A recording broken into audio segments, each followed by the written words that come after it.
Don Regio Dolphins. Welcome back to another installment of the Westing Game. Today we're going to be reading chapters 17 and 18. However, before we do that, as usual, we're reviewing chapters 15 and 16. So take a look at our vocabulary words. The first word was guffaw, which is a noun, and it means a loud and boisterous laugh. If you remember when Jake Wexler laughs at his wife's suggestion of who's new name for his restaurant, Who's on First, he lets out a guffaw. Self-appointed is an adjective, and it means having assumed a position or role without the endorsement of others, meaning when somebody makes the decision that they're going to be in charge without being voted in or anybody nominating them in. You were supposed to create a wanted poster yesterday. If you ended up doing this activity where you created a wanted poster for the bomber, which we had talked about yesterday, please either drop a picture of it into the comments or email it to me. I'd love to see what you guys came up with. If any of you guys share it with me, then I will share it on my next video. And then you were also supposed to update clue cards. So let's go through our clue cards. I added for Madame Sun Lin Hu that she wants to go back to China.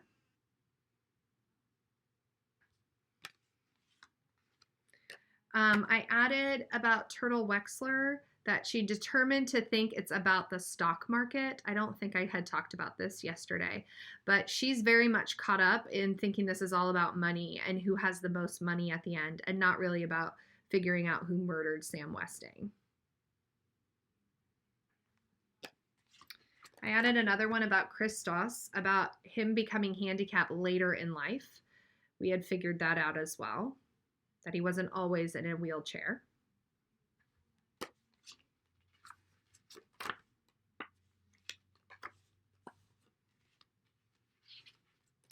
Another clue for Bertha, Erica Crow, is that she calls Angela her blessed. Well, why would she call her blessed or blessed? Again, there's something more going on here with Crow and her relationship with Angela. We also learned that there's another character who has a limp, and that's Otis Amber, the deliverer. Remember, we need to go back and remember that Chris noticed somebody right before Sam Westing was found dead who had a limp entering the gates and heading to the Westing mansion. And last but not least, and this is a big one, we learned that Angela Wexler is the bomber. And the reason why we figured that out is, one, if we paid close enough attention to her bridal shower, we knew that she was very nervous opening up the present. Now we can kind of go back and see those clues that she knew all along that there was a bomb in there that was going to go off. She also knew to direct the present towards herself, which tells us too that she was trying to protect anybody else from being injured. The last clue in letting us know that she was the bomber is at the very end of the last chapter that we read. She's talking to Turtle. Turtle figured out, because she saw the paraphernalia in her tapestry bag, that pointed to her. And as they were talking about it in front of Sidel Pulaski, it became clear that Turtle knew that she was the bomber. Sidel was pretending to be asleep, but Sidel has also heard this information as well. Okay. Continuing for today, chapters 17 and 18. Take a look at our two new vocabulary words, cull and burly. You may want to pause the video to copy this down. And then the two activities that I'd like us to do today. One is a constructed response where I'd like you to answer, but also to explain your reasoning using evidence from the book. And number two is to kind of choose a character. So number one, it says, who do you think was chosen by mistake? Explain your reasoning. We get insight into the person who does not have a direct connection to Sam Westing. That person could be the mistake. That's who I want you to be paying attention to in these chapters. The second is choose a character to write 5 positive and 5 negative attributes below. So I would choose a character that we know a lot about because then this activity will be easy. You do not need to write this in complete sentences. You can use bullets or dash marks in order to list the 5 positives and the 5 negatives. And then as usual, we want to continue to add to those clue cards as we figure out more information. There's a lot of suspicion in these chapters. A lot of people that are now getting very skeptical of the people that are around them. And a lot more is going to be disclosed just about people and their character. The last thing that I just want to bring us back to is the America the Beautiful first stanza. Remember I said to highlight all of the words that were used in the clues, taking a look at the words that were not used in the clues to see if we could make sense. If you have an idea from this about who the killer could be based off of doing that activity, we may still need more information, but if you have an idea, please drop it in the comments or please email me. I'd love to hear it. Okay, so let's read today. Chapter 17 and 18. Chapter 17, Some Solutions. Monday was a gray, rainy day. Depressing. So was the stock market, which fell another 6 points. Turtle was jittery. All the heirs were jittery. The bomb squad was called in several times to examine suspicious parcels.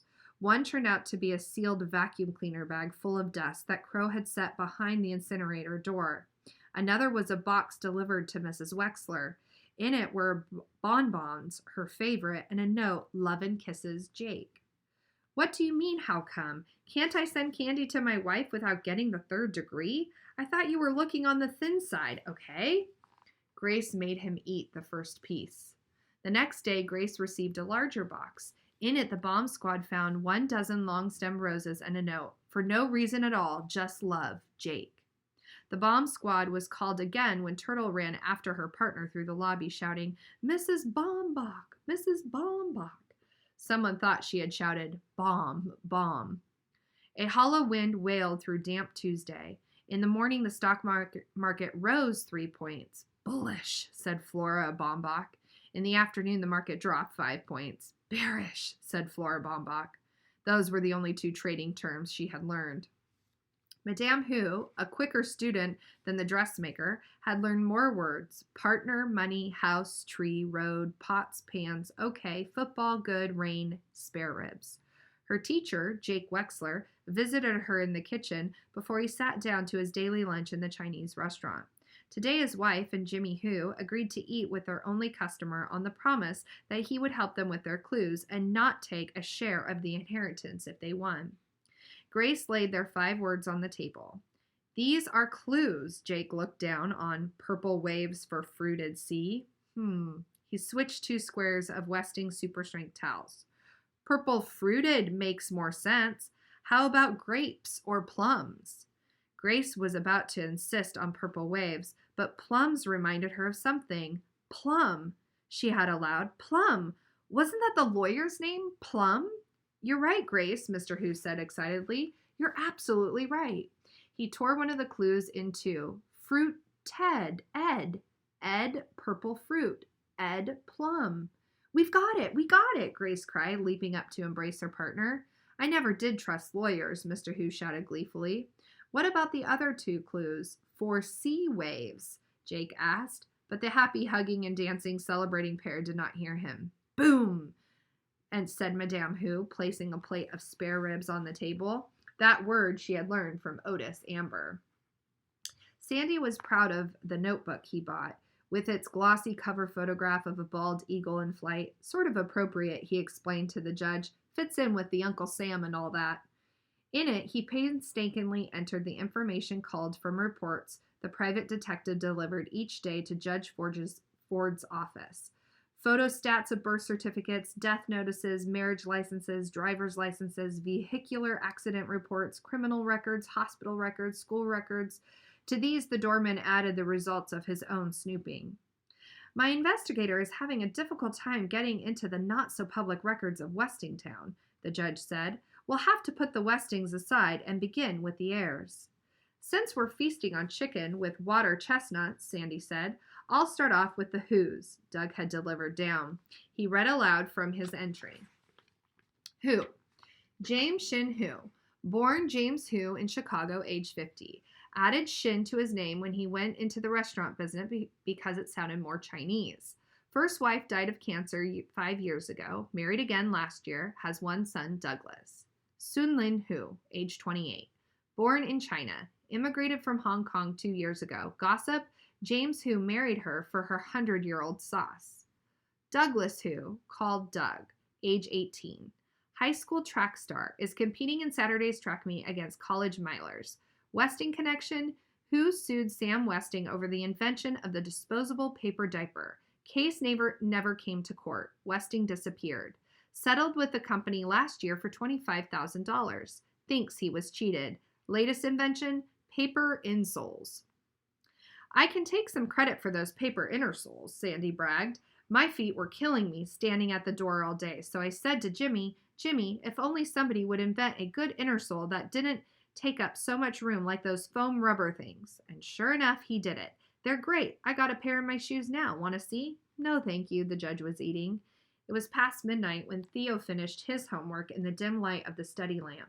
The wind was still howling, and something, a word, a phrase, was still eluding him. He had been studying solutions in chemistry. Solutions! That was it. The solution is simple, the will said. He was sure of it. By changing 4 and V to the numbers 4 and 3, Theo was able to arrange the clues into a formula. Whether or not it was a chemical solution, let alone the Westing solution, was another matter. NHIS, his, 4 no, the 2. What if it was NH4NO3? But 4 clue letters were left out. ISTO, OSIT, ITSO, OTIS, Otis. He had it. A formula for an explosive and the name of the murderer. He had to tell Doug. Goggin. Shh. Theo smoothed the blanket over his sleepy brother in the next bed, struggled into his bathrobe, and stumbled over the wheelchair as he tiptoed out of the room. The elevator made too much noise. Used the stairs. The cement was cold. He had forgotten his slippers. 2 unmarked doors. Which one? Tap, tap, tap. A grunting voice, dragging footsteps. Please let it be Doug, not Mr. Hu or Judge Ford. It was Crow. Clutching a robe around her gaunt frame, her unknotted hair hanging long and limp, she tried to focus her dulled eyes on the shocked face of her visitor. Theo? Theo? The wind. I heard the wind. I knew you would come. Me? Grasping his hand, she pulled him into the maid's apartment between 4C and 4D and shut the door. We are sinners, yet shall we be saved. Let us pray for deliverance. Then you must go to your angel. Take her away. Theo found himself kneeling on the bare floor next to the praying Crow. He must be dreaming. Amen. Okay, curious. Who is Crow talking about now? Then you must go to your angel. Take her away. All right, chapter 18, The Trackers. It was Flora Baumbach who braided Turtle's hair now, sometimes in 3 strands, sometimes 4, sometimes twined with ribbons, while Turtle read the Wall Street Journal. Listen to this. The newly elected chairman of the board of Westing Paper Products Corporation, Julian R. Eastman, announced from London, where he is conferring with European management, that earnings from all divisions are expected to double in the next quarter. That's nice, Flora Baumbach said, not understanding a word of it. Turtle gave the order for the day. Listen carefully. As soon as you get to the broker's office, I want you to sell AMO, sell C, sell MT, and put all the money into WPP, okay? Oh my, that meant selling every stock mentioned in their clues and buying more shares of Westing Paper Products at a loss of some thousands of dollars? Whatever you say, Alice, you're the smart one. Flora Baumbach's hands were gentle. They never hurried or pulled a stray hair. Flora Baumbach loved her, she could tell. I like when you call me Alice, Turtle said, but I better not call you Mrs. Baumbach anymore because of the bomb scare, you know. Calling her Flora would spoil everything. Maybe I could call you Mrs. Baba. Why not just Baba? That's exactly what Turtle, Alice, wanted to hear. Was your daughter Rosalie very smart, Baba? My, no. You're the smartest child I ever met. A real businesswoman. Turtle glowed behind the Wall Street Journal. I bet Rosalie baked bread and patched quilts and dumb stuff like that. The dressmaker's sure fingers fumbled over the red ribbon she was weaving into a 4-strand braid. Rosalie was an exceptional child, the friendliest, lovingest. Turtle crumpled the newspaper. Let's go. I'm late for school, and you've got the big trade to make. But I haven't finished tying the ribbons. Never mind. I like them hanging. Turtle felt like kicking anybody, good and hard. Sandy was not at the door when they left. He was in apartment 4D, neatly writing in his patriotic notebook information gathered on the next heir, Baumbach. Flora Baumbach, maiden name Flora Miller, age 60, dressmaker. Husband left her years ago, sends no money. She had a special needs daughter, Rosalie, a Chinese child. Sold bridal shop last year after Rosalie died of pneumonia, age 19. Spends most of her time at the stockbrokers. Westing connection, made wedding gown for Violet Westing, which she never got to wear. Sandy turned to a fresh page, propped his feet on the judge's desk, and began to read the data supplied by the private investigator on Otis Amber. He laughed so hard he nearly fell off the tilting chair. Haunted by last night's dream, Theo jogged behind his partner halfway to the high school before he uttered a breathless stop. Doug Who stopped. Who lives in the apartment next to yours? Crow? Why? Nothing. How come he didn't know that? Because no one ever wonders where a cleaning woman lives, that's why. But he wasn't like that, was he? Still, it must have been a dream. In the dream, the nightmare, Crow had given him a letter, but the only thing he found in his bathrobe pocket this morning was a Westing paper hanky. Hey, wait, Doug had started off again. I figured out our clues. Ammonium nitrate. It's used in fertilizers, explosives, and rocket propellants. I knew those clues were a pile of fertilizer, Doug replied, jogging easily. Only one thing mattered. Saturday's big truck meet. If he won or came in a fast second, he'd have his pick of athletic scholarships. He didn't need the inheritance. Stand still and listen. Theo grabbed Doug by the shoulders and held him flat-footed to the ground. Like it or not, we're partners, and you've got to do your share. Sure, Doug replied. His father was angry, his partner was angry, and a bomber was blowing up Sunset Towers floor by floor. Some game. What do you want me to do? Follow Otis Amber. Head tilted back, Flora Baumbach squirted drops in her eyes, blinked and stared again at the moving tape. Oh my, Westing Paper Products had jumped 4 1/4, no, 4.5 points. Her eyes must be blurry from the medicine. The dressmaker sat on the edge of her chair, biting her fingernails, waiting for WPP to cross the board again. There, WPP, $40. Oh my, this morning she had paid $35 a share. There it goes again, $40.25. Oh my. After classes, instead of running around the indoor track, Doug Who jogged out of the gym to the shopping center 6 blocks away. There was Otis Amber placing 2 cake boxes in the compartment of his bike. He picked up a package from the butcher shop and pedaled off, unaware of the sweat-suited figure trotting half a block behind him, and went into Sunset Towers to make his deliveries. Hi, Doug. Gonna run the mile under 4 minutes on Saturday? The doorman asked. Sure hope so. Do me a favor, Sandy. Give me a loud whistle when Otis Amber comes out, okay? Chip-Tooth Sandy gave such a loud whistle that Otis Amber would have been deafened if the flaps of the aviator's helmet had not been snug on his ears. Leaving his bicycle in the parking lot, Otis Amber boarded a bus. Doug ran the 5 uphill miles to a house with the placard E.J. Plum, attorney. He ran another 3 uphill miles after the bus that took the delivery boy to the hospital entrance. Doug sank down in a waiting room chair, wiped his face on his sweatshirt, and picked up a magazine. Fascinated by the centerfold picture, he almost missed Otis Amber, who dashed out of the hospital as though fleeing for his life. Hiding behind parked cars, Doug followed the delivery boy to another bus, ran 4 steep miles to a stockbroker's office. How is it that all roads go uphill? From the broker to the high school, from the high school downhill at last, back to Sunset Towers. The exhausted track star leaned against the side of the building, thankful he was not a long-distance runner. I gotcha, Otis Amber poked a skinny finger into Doug's ribs. He cackled, handing the startled runner a letter. It's from the lawyer, Plum. Says all the heirs got to be at the Westinghouse this Saturday night. Sign here.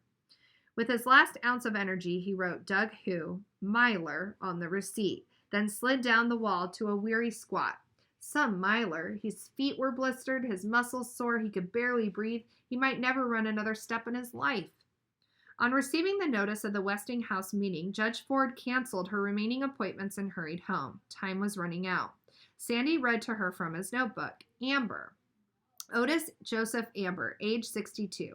Delivery boy, 4th grade dropout, IQ 50. Lives in the basement of Green's Grocery. A bachelor, no living relatives. Westing connection. Delivered letters from E.J. Plum, attorney, both times. I would have guessed Otis had an IQ of -10, Sandy said with a smile. Go on to the next heir, the judge replied. Deer. D. Denton Deer, age 25. Graduate of UW Medical School. First-year intern plastic surgery. Parents live in Racine, not heirs. Westing connection, engaged to Angela Wexler, C. Wexlers, who looks like Sam Westing's daughter, Violet, who was also engaged to be married, but to a politician, not an intern. That's awful complicated, I know, the doorman apologized, but it's the best I could do. Pulaski. Sidel Pulaski, age 50. Education, high school, 1-year secretarial school, secretary to the president of Schultz Sausages. Is taking her first vacation in 25 years, 6 months saved up time. Lived with widowed mother and 2 aunts until she moved to Sunset Towers. Walked with a crutch even before she broke her ankle in the second bombing. Now she needs 2 crutches. She paints them. Westing connection? Question mark. We don't have any medical reports on her muscular ailment, Sandy reported. The nurse at Schultz Sausages said she was in perfect health when she left on vacation. Strange, the judge remarked. A suspicious malady, no apparent Westing connection. Somehow Sidel Pulaski did not seem to fit in. Sidel Pulaski clasped the translated notes to her bosom. My little secret mustn't peek, she said coyly, but the doctors had come to see Angela. The plastic surgeon loosed the tape from her cheek and peered under the gauze. 1 graft should do it, but we can't operate until the tissue heals, he said to the intern, then spoke to the patient.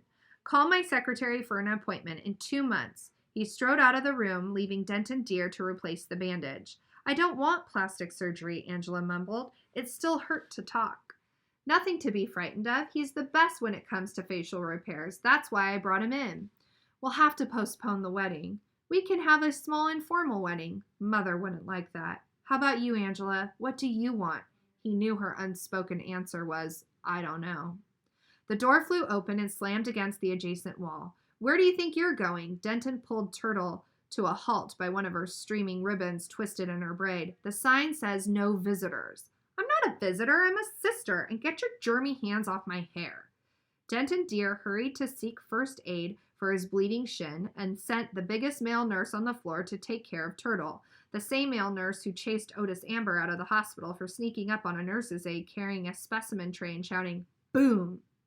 Turtle had time for one question. Angela, what did you sign on the receipt this time after position?